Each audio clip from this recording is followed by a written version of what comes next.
ప్రభువా, నా పెదవులను నా హృదయమును శుద్ధి చేయుము. నేను నీ పవిత్ర సందేశమును ప్రజలకు వినిపింతును.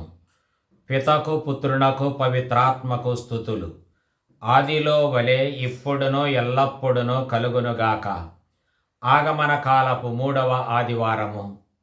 ప్రియమిత్రులారా, యేసు ప్రభుని ఆగమనమును గురించి ధ్యానిస్తున్న ఈ తరుణములో యెషయా ప్రవక్త వెల్లడించిన విశేష అంశాలు ఇవి. యెషయా ప్రవక్త 61వ అధ్యాయం 1 నుంచి 2వ వచనం వరకు, 10 నుంచి 11వ వచనం వరకు. ప్రభువైన దేవుడు నన్ను అభిషేకించెను, తన ఆత్మతో నన్ను పంపెను. పేదలకు శుభవార్తను ప్రకటించుటకును, కృంగిపోయిన వారికి ఉత్సాహము పుట్టించుటకును, బందీలకు విముక్తియు, చెరలో ఉన్న వారికి విడుదలయు లభించునని తెలియచేయుటకును అతడు నన్ను పంపెను. ప్రభువు అనుగ్రహ వత్సరమును గూర్చియు, మన దేవుడు శత్రువులను శిక్షించు దినమును గూర్చియు ప్రకటించుటకును, శోకించు వారిని ఓదార్చుటకును అతడు నన్ను పంపెను అని. ఇది దేవుడు తన ప్రవక్తకు అప్పగించిన గొప్ప బాధ్యత. ఇశ్రాయేలు ప్రజలకు విమోచనం సమీపించినదను శుభవార్తను ప్రవక్త చాటి చెప్పాలి. ఈ కార్యనిర్వహణ కొరకు దేవుడైన ప్రభువు తన ఆత్మను ప్రవక్తకు అనుగ్రహించాడు. ఇక్కడ ప్రభుని ఆత్మ అని అంటే దేవుని యొక్క శక్తి.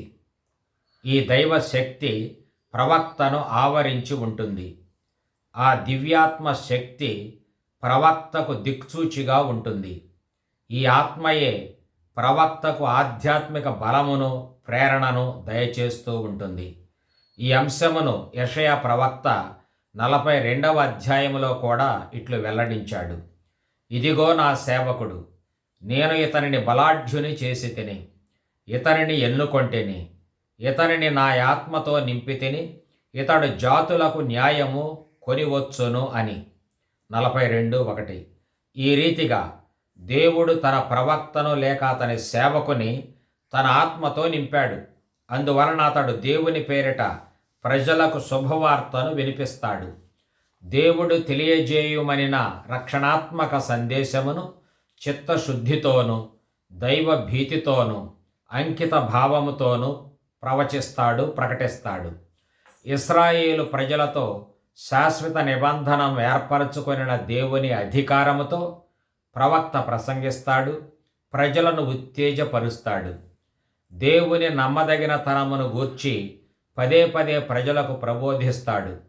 దేవుడు తాను చేసిన వాగ్దానములను మరచిపోడని, విశ్వసనీయతతో వాటిని అమలు జరుపుతాడని, ప్రజల మధ్యకు ఆయన వస్తాడని, వారి రక్షణ కొరకు సేవక రూపం తాలుస్తాడని కూడా తేటతెల్లం చేస్తాడు ప్రవక్త.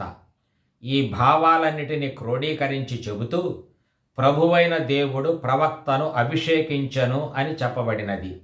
ఇక్కడ అభిషేకించటం అని అంటే ఒక క్రమం ప్రకారం తైలమును తలపై క్రొమ్మరించి అభిషేకించటం కాదు, లేక ఏలీయా ప్రవక్త ఎలీషా మీద తన అంగీని తీసి కప్పటం లాంటిది కూడా కాదు. కనుక ఇక్కడ అభిషేకించటం అని అంటే నియమించటం అని అర్థం. దీనినే రూపకాలంకారమును వాడి అభిషేకముతో పోల్చాడు ప్రవక్త. ఇట్లు నియమించటం అనే ప్రయోగం దేవుడు తీసుకొని ప్రత్యేక నిర్ణయమునకును, విశిష్టమైన ఎన్నికకును అన్వయిస్తుంది. ఈ నిర్ణయము ద్వారా దేవుడు ఆయన తన ప్రవక్తగను లేక సేవకునిగను ఎన్నుకొనిన వ్యక్తిని ఇతరుల నుండి వేరు చేస్తాడు. మిగిలిన వారికి భిన్నంగా ఇతనిని నాయకుని చేస్తాడు. ఈ నాయకునికి దైవికమైన ప్రేషిత ధర్మాన్ని, లక్ష్యాన్ని అప్పగిస్తాడు. యేసుక్రీస్తు విషయములో కూడా ఇలాంటి ప్రయోగము వాడబడినది. పవిత్రాత్మతోనూ శక్తితోనూ దేవుడు నజరేయుడగు యేసును అభిషేకించాడు అని. పునీత పేతురు ప్రసంగించిన విషయం లోక విదితమే. నజరేతు సునగోగులో అనగా యూదుల ప్రార్థనా మందిరములో యేసు ప్రభువు యెషయా ప్రవక్త గ్రంథములోని 61వ అధ్యాయము నందలి మొదటి 2 వచనాలు చదివి ప్రజలకు వినిపించాడు. ఆ తరువాత ఈ ప్రవచనం తన యందు అక్షరాల నెరవేరినదని తేటతెల్లం చేశాడు. దేవుడు అభిషేకించి పంపిన ప్రవక్త లేక సేవకుడు తానేనని యేసువు ధృవీకరించాడు. ఆయన తన ప్రేషిత ధర్మాన్ని ఈ రీతిగా వెల్లడించాడు. ప్రవాసములో ఉన్న వారికి శుభవార్తను ప్రకటించుటకు ప్రభువు నన్ను పంపెను, ఆదేశించను అని ప్రవక్త వెల్లడించాడు. యెషయా 61:1. ఇక్కడ శుభవార్త అను ప్రయోగము బహుళార్థముతో వాడబడినది. ఈ సందర్భములో శుభవార్త అంటే బందీలకు విముక్తి కలుగునని తెలియజేయుట. శుభవార్త అంటే దేవుని అనుగ్రహ కాలము వచ్చినదని వెల్లడించుట. శుభవార్త అంటే శోకించు వారిని, దుఃఖించు వారిని వాదార్చుట, వారికి సంతోష సూచకముగా పూలదండను ధరింపచేయుట. శుభవార్త అంటే ప్రభువు అనుగ్రహ వత్సరమును ప్రకటించుట. ఈ అనుగ్రహ వత్సరమును గూర్చి లేవియా కాండము ఇట్లు తెలియజేసినది: 50వ సంవత్సరమును పవిత్ర సంవత్సరముగా గణింపుడు. ఆ ఏడు మీ దేశమున వసించు వారందరికీ స్వేచ్ఛ లభించునని చాటింపుడు. ఈ ఏడు ప్రతి వాడు తన భూమిని తాను స్వాధీనము చేసుకొనవచ్చును. అందరి అప్పులు రద్దు చేయబడును. ప్రతి బానిస స్వేచ్ఛతో తన ఇంటికి వెడలిపోవచ్చును అని లేవియకాండం 25:10 చెబుతూ ఉంది. అనగా ప్రభుని యొక్క ఆగమనం మనకి హితవత్సరము లాంటిది. మనకు స్వేచ్ఛా స్వాతంత్ర్యములను ఇచ్చి సమానమైన జీవితాన్ని సామరస్యముతో జీవించే అవకాశాన్ని కల్పిస్తుంది. ఇది దేవుని హితవత్సరం. ఇది దేవుని ప్రజలకు దీవెనకరమైన సంవత్సరం. అదే సమయములో శత్రువులను శిక్షించు సమయము కూడా అదే. దేవుని ఆగమనము నాడు ఆయన దుష్టులను శిక్షిస్తాడు. అనగా దేవుడు తాను ఎన్నిక చేసుకొనిన ప్రజలను రక్షిస్తాడు. తన ప్రజలను పీడించి వేధించే వారిని ప్రభువు దండిస్తాడు. ఇశ్రాయేలు ప్రజలను సంతోషపరుస్తాడు. ఈ విషయమును మనకు కూడా అన్వయించుకోవచ్చును. యేసుక్రీస్తు వచ్చినప్పుడు మనలను దీవిస్తాడు, మనలను విమోచిస్తాడు, చెడుగు నుండి మనలను విడిపిస్తాడు, మన పీడకులైన భక్తిహీనులను శిక్షిస్తాడు, మనలను ఆనందింపచేస్తాడు. కనుకనే ప్రభుని ఆగమన సమయం మనకు శుభదాయకమైన దివసం. దీనిని యెషయా ప్రవక్త 60వ అధ్యాయం 3 నుండి 9వ వచనం వరకు ఉన్న పాఠ్యాంశం శుభవార్తను మరింత విపులీకరించినది. అది ఇట్లు పేర్కొన్నది: శుభవార్త అనగా సియోను నందు దుఃఖించు వారికి శోకవస్త్రమునకు బదులుగా ప్రభువు ఆనంద తైలమును ఇస్తాడు. విచారించువారు ప్రభువునకు స్తుతిగీతము పాడునట్లు చేస్తాడు. ప్రభువు మాటలు ఇవి: ప్రభుడనైన నేను నీతిని అభిమానింతును, పరపీడనమును దుష్టవర్తనమును అసహ్యించుకొందును.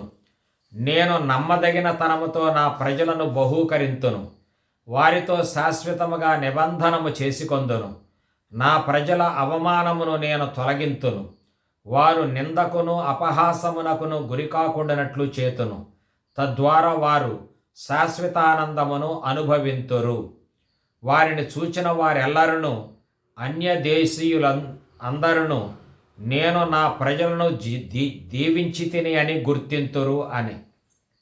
యెషయా ప్రవక్త 61:3-9 వరకు. ఈ శుభవచనములన్నింటినీ మనకు కూడా అన్వయించుకొనవచ్చును. యేసుక్రీస్తు ఆగమనము వలన మనము కూడా పరపీడనము నుండి విముక్తిని పొందుదాము. ప్రభు అయిన క్రీస్తు మనకు గౌరవ స్థాయిని ప్రసాదించాడు. ఆయన దీవెన వలన అన్యుల మధ్య కూడా మనము దేవుని ప్రజలమని గర్వముగా చెప్పుకొనగలుగుచున్నాము. ప్రభువు మనతో శాశ్వతముగా నిబంధనము చేసుకొని దైవ ప్రజలమయ్యే మంచి భాగ్యమును అదృష్టమును మనకు దయచేశాడు. అందువలన మనము ఆ ప్రభుని ఆగమనమును గూర్చి పునరాలోచన చేసుకొని ఆనందించుచున్నాము. ఇట్టి ఆనందములో పాలు పొందటమే క్రీస్తు జనన వేడుకల పరమార్థం. పూర్వము అన్యదేశీయులు ఇశ్రాయేలు ప్రజలను దేవుని చేత దీవింపబడిన జాతిగా గుర్తించారు. అదే రీతిగా ఇప్పుడు మనము కూడా నేటి సమాజంలో అట్టి గుర్తింపునే పొంది ఉన్నాము. ప్రభుని హస్తాల మీదుగా ఇశ్రాయేలీయులు పునరుద్ధరణను పొందారు. మనము కూడా మనుష్యావతారుడగు యేసుక్రీస్తు హస్తాల మీదుగా ఏటేటా పునరుద్ధరింపబడుతూనే ఉన్నాము. ఇంతకు మించిన హితవత్సరం అంటూ ఉంటుందా? ప్రభువు వచ్చి మనలను విమోచించి తనతో సఖ్యపరచుకొనటం వలన మనము పొందే ఆనందమును మించిన ఆనందము ఉంటుందా? దేవుని నుండి రక్షణమును పొందిన యోధ సమాజము పొంగి పొంగి పొరలే సంతోషము పట్టలేక బిగ్గరగా అరచి ప్రభుని కీర్తనలు ఆలాపించినది. ఇంతటి ఆనందానికి ప్రధాన హేతువు వాస్తవముగా దేవుడే. కనుకనే గొడ్రాలైన తనకు సంతాన ప్రాప్తిని దయచేసిన ప్రభువును అన్నా ఇట్లు కీర్తించినది: నా హృదయము ప్రభువునందు ఆనందించుచున్నది, నేను బలాతిశయముతో ప్రభువునందు సంతసించెదను, నేను శత్రువులను అపహాస్యము చేసెదను. ప్రభు, నేను నీ రక్షణమును గాంచి సంతసించెదను అని ప్రకటించినది. సమూవేలు మొదటి గ్రంథము 2:1. హబక్కూకు ప్రవక్త గ్రంథము కూడా, ప్రభు, నీవు నీ ప్రజలను రక్షించుటకు బయలుదేరి వెళ్ళితివి, నీవు ఎన్నుకొనిన రాజును కాపాడుటకు పయనమైపోతివి, దుష్టుల నాయకుని హతమార్చితివి, అతని అనుచరులను కూడా అంతమొందించితివి అని రక్షణానందమును ప్రకటించినది. హబక్కూక్ 3:13. లోకా సువార్తకారుడు కూడా ఈ రక్షణానందమును ఇట్లు పొందుపరచాడు. అప్పుడు మరియమాత ఇట్లు పలికెను: నా హృదయము ప్రభువును స్తుతించుచున్నది, నా రక్షకుడగు దేవుని యందు నా ఆత్మ ఆనందించుచున్నది అని. లోక 1:47. ఈ రక్షణానందమునే యెషయా ప్రవక్త అలంకారిక భాషలో ఇట్లు వెల్లడించాడు: యెరూషలేము ఇట్లనును, నేను ప్రభువునందు ఆనందింతును, నా దేవుని యందు ప్రమోదము చెందుదును, అతడు నాకు రక్షణమను వస్త్రములను తొడిగెను, నీతియను పుట్టమును కట్టబెట్టెను అని. ఈ రీతిగా రక్షణము నీతి కలసి దైవ సమాజమును అందమైన విలువైన వస్త్రము వలె కప్పినవి. ఇక్కడ రక్షణమనే ప్రయోగము దేవుడు చేయు మహత్తరమైన రక్షణదాయకమైన కార్యమునకు సూచనగా ఉన్నది. ఆ మహత్తరమైన కార్యమే యేసుక్రీస్తు మనుష్యావతారము. ఆయన నీతి ఆయన ఔదార్యమునకు గుర్తు. అది ఆయన దయచేయు ఉచితానుగ్రహం కూడా. ఈ ఔదార్యముతోనే ప్రభువు ప్రజలపై తన అమూల్యమైన దీవెనలను వరములను కురిపిస్తూ ఉంటాడు. ఈ దీవెనల వలన ప్రజలకు కలుగు ఆనందమును వధూవరుల కళామయమైన దుస్తులతోనూ ఆభరణములతోనూ పోలుస్తున్నాడు ప్రవక్త. ప్రవక్త యొక్క మాటల్లోనే చెప్పాలంటే, నేను ఆభరణములు తాల్చిన వధువు వలెను, శిరస్సుపై పూలదండను తాల్చిన వరుని వలెను ఒప్పితిని అని అభివర్ణించాడు. ఈ కారణము చేతనే ఈ ఆగమన కాలములో రక్షణానందము యొక్క విలువను గుర్తించి మనము కూడా సంతోషముతో ఉప్పొంగిపోవాలి. పెండ్లి నాడు పెండ్లి కూతురు పెండ్లి కుమారుడు ఆభరణములతోనూ అందమైన దుస్తులతోనూ శోభిల్లినట్లు మనమును శోభిల్లవలెను. మన హృదయాలు ఆంతరంగిక సౌందర్యముతో ఒప్పారవలెను. ఈరోజు మొదటి పఠనం ఇట్లు ముగుస్తుంది: భూమి నుండి మొక్కలు మొలచినట్లుగా ప్రభువు తన ప్రజలకు రక్షణమును మొలకెత్తించును అని. యెషయా 61:11. ఈ ప్రయోగం యొక్క అర్థమేమిటి? భూమిలో పడిన విత్తనము మొలకెత్తుట ఎంత వాస్తవమో, ప్రభువైన దేవుడు తన ప్రజలను రక్షించుట కొరకు రావటము కూడా అంతే వాస్తవము. ఇది తప్పక జరిగి తీరును అనేది ఫలితార్థము. ఈ ప్రవచనం యేసుక్రీస్తు మనుష్యావతారము ద్వారా నెరవేరినది. దీనికి సాక్షిగా పంపబడిన వాడే స్నాపకుడగు యోహాను. ఈ యోహాను దేవుని చేత పంపబడినవాడు అనుట కంటే దేవుని నుండి వచ్చినవాడు అనుట సముచితము. అనగా దేవుని సంకల్పానుసారము రాబో రక్షకునికి సాక్షిగా వచ్చినవాడు. ఇతడొక ప్రవక్త, అనగా దైవజనుడు. అతడు జీవించేదే దేవుని అభీష్టమును నెరవేర్చుట కొరకే కాని తన సొంత కార్యముల కొరకు కాదు. ఇతడు దేవుని రక్షణానుగ్రహమును గూర్చి తెలియజేయుట కొరకు వచ్చాడు. అతని ప్రేషిత ధర్మం దేవుని కారుణ్యమును గూర్చి తెలియజెప్పటమే. ఈ భావము అతని పేరులోనే ఉన్నది. యో హనన్ అని అంటేనే దేవుడు దయామయుడు అని అర్థము.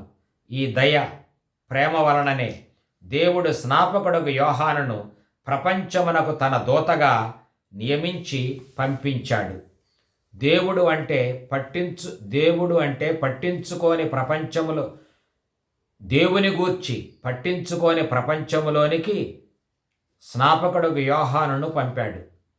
వెలుగును ద్వేషించే మానవుల మధ్యకు దేవుడు యోహానును పంపాడు. దేవుడు స్నాపకుడగు యోహానును తన ఎన్నిక ప్రజల వద్దకు పంపాడు. అతని ద్వారా వారిని రక్షకుని ఆగమనమునకు సంసిద్ధపరచుమని పంపించాడు. వెలుగును స్వాగతించే వారిగా ప్రజలను మార్చు నిమిత్తము దేవుడగు స్నాపకుడగు యోహానును ఉపయోగించాడు. స్నాపకుడగు యోహాను వెలుగునకు సాక్ష్యమియ వచ్చాడు. అతడు ఇచ్చే సాక్ష్యము వలన ప్రజలందరూ లోకరక్షకుని విశ్వసిస్తారు. ఇదే ప్రవక్త బోధించటంలో గల ఉద్దేశం. ఈ విధంగా యోహాను ఏదో కొంతమందినే కాక అందరినీ వెలుగు వద్దకు తోడుకొని వస్తాడు. వారంతా వెలుగును విశ్వసిస్తారు. ఇక్కడ వెలుగు అనే ప్రయోగం ప్రజలను సందర్శించనున్న దేవునికి బదులుగా వాడబడినది. మన విషయానికి వచ్చేసరికి అది లోకమునకు వెలుగైన యేసుక్రీస్తునకు అన్వయం. యెషయా పూర్వము వెల్లడించిన లేక ప్రకటించిన వెలుగు యేసుక్రీస్తే. మనుష్యవతారము ఎత్తిన దైవవాక్కునకు యోహాను సాక్షి. వాక్కు మానవుడై మన మధ్య జీవించిన క్రీస్తువే. ఆయనే జగజ్యోతి. యేసుక్రీస్తునకు సాక్షిగా వచ్చిన యోహాను అర్చకులను లేవీయులను సమీపించి, నీవు ఎవడవు? నీవు ఈ లోకమునకు రానున్న క్రీస్తువవా, లేక మరలా రానున్న మహాప్రవక్త అయిన ఏలీయావా అని ప్రశ్నించారు. అదే అంశమును కూడా లోకా సువార్తకారుడు కూడా పేర్కొన్నాడు. లోకా ప్రకారం స్నాపకుడగు యోహాను బోధించిన తీరు, అతడు చేపట్టిన సన్యాస జీవితం, అతడు ప్రదర్శించిన నిష్ఠ గమనించిన ప్రజలు యోహానే క్రీస్తేమో అని తమలో తాము ఆలోచించుకున్నారు. లోకా 3:15. అందువలన నీవు ఎవడవు అనే ప్రశ్న జనించినది. ఆ ప్రశ్నకు యోహాను చాలా స్పష్టంగా సమాధానం చెప్పాడు. నేను క్రీస్తును కాను అని చెప్పాడు. అసలు ఏలియాను కూడా కాను. మీరు ఎదురు చూస్తున్న ఒక ప్రత్యేకమైన మహాప్రవక్తను కూడా కాను అని సూటిగా బదులు పలికాడు. అంతేకాక తానొక వార్తావహుడను మాత్రమే అని తెలియజేశాడు. రానున్న మెస్సియా మార్గమును సిద్ధము చేయుమని ఎలుగెత్తి చాటటానికి దేవుని నుండి వచ్చిన ఒక స్వరాన్ని మాత్రమే, నా బాధ్యతంతా నా ప్రేషిత ధర్మమే, అంతా ప్రభుని ఆగమనమునకు మార్గమును ఏర్పాటు చేయుటమే అని తెలియజేశాడు. మిమ్ములను ఇతరులను హెచ్చరించుట కొరకేనని యోహాను తన లక్ష్యాన్ని తెలియజేశాడు. ఇదే విషయాన్ని యెషయా గ్రంథం 40వ అధ్యాయం కూడా పేర్కొన్నది. ఎడారిలో ప్రభువునకు మార్గము సిద్ధము చేయుడు, మరుభూమిలో మన దేవునికి రాజపదమును తయారు చేయుడు అని. కనుక ప్రజల హృదయాలు అనే ఎడారిలో ప్రభుని రాకడ కొరకు త్రోవను ఏర్పాటు చేయుటయే స్నాపకుడుకు యోహాను యొక్క ప్రేషిత ధర్మం. ఈనాడు ఈ ఆగమన కాలములో మనందరి ప్రేషిత ధర్మము కూడా అదే. అయితే ఆయన ఇచ్చిన సమాధానముతో తృప్తి చెందని పరిసయ్యులు యేసును నీవు క్రీస్తువవు, ఏలీయావు లేక ప్రత్యేక ప్రవక్తవు కాకపోతే నీవు ఎందుకు బప్తిస్మము ఇస్తున్నావు అనే ప్రశ్నను లేవనెత్తారు. పరిసయ్యుల ప్రశ్నకు యోహాను బదులు పలుకుతూ చాలా భావగర్భితమైన సమాధానాన్ని చెప్పాడు. నేను మెస్సీయాను అనగా క్రీస్తును కాను. కాను ముమ్మాటికి నేను క్రీస్తును కాను. అయితే ఒక సత్యాన్ని మీరు గ్రహించాలి. నేను నీటితో బప్తిస్మమునిచ్చుచున్నాను. ఇది పశ్చాత్తాపమునకు సూచకము మాత్రమే. నేను చేస్తున్నది పాప పరిహార క్రియ కాదు, కానీ పశ్చాత్తాప క్రియ మాత్రమే. అయితే మీ మధ్య ఒక వ్యక్తి ఉన్నాడు, ఆయనను మీరు ఎరుగరు అని అన్నాడు. ఈ విధంగా బప్తిస్త యోహాను పరిసయ్యుల హృదయ కాఠిన్యాన్ని వెలికితీశాడు. మెస్సియాగా వచ్చిన వ్యక్తి వారి మధ్యనే ఉన్నప్పటికీ, ఆయన వారి మధ్యనే వారి కన్నుల ఎదుటనే నిలచి ఉన్నప్పటికీ, వారి కన్నుల ఎదుటనే తిరుగాడుచున్నప్పటికీ కావాలనే పరిసయ్యులు ఆయనను నమ్మటము లేదు అనే భావం ఇక్కడ వ్యక్తం చేశాడు యోహాను ప్రవక్త. పరిసయ్యులు మెస్సియా వచ్చాడా, వస్తే అతడు నీవేనా, అసలు నిజమేమిటో మాకు తెలియజెప్పు అని అడుగుతున్నారు. కానీ ఆయనను చూచి కూడా వారు ఆయనను గుర్తించడానికి ఇష్టపడటం లేదు. అనగా క్రీస్తువవు నీవేనా, అసలు నీవు ఎవడవు, నీ పుట్టు పూర్వోత్తరాలు ఏమిటి అని ఆరా తీస్తున్నారు. కానీ వారి మధ్యనే ప్రత్యక్షంగా ఉన్న క్రీస్తును వారు ఆదరించటం లేదు. క్రీస్తును స్వీకరించే మంచి బుద్ధి వారిలో లేదు అనేదే ఇక్కడ ఫలితార్థం. ఈ అంశము మన మనస్సాక్షి మీద కూడా పెద్ద ప్రశ్నయే. మనము ఇప్పుడు యేసుప్రభుని మనుష్యావతార మహోత్సవమును కొనియాడటానికి సిద్ధపడుతున్నాము. ఈ తరుణములో మనము కొనియాడనున్న ఈ మహోత్సవానికి తగినంత చిత్తశుద్ధి, స్వచ్ఛమైన భక్తి, దైవ భీతి, పాపాల కొరకు పశ్చాత్తాపపడే వినయం మనలో ఉన్నాయా? ఆ ప్రభువు మన మధ్యనే తిరుగాడుతూ ఉన్న ఆయన ఎవరు, ఎక్కడ ఉన్నాడు అని మనము వెదుగుతూనే ఉన్నామా? స్నాపకుడుకు యోహాను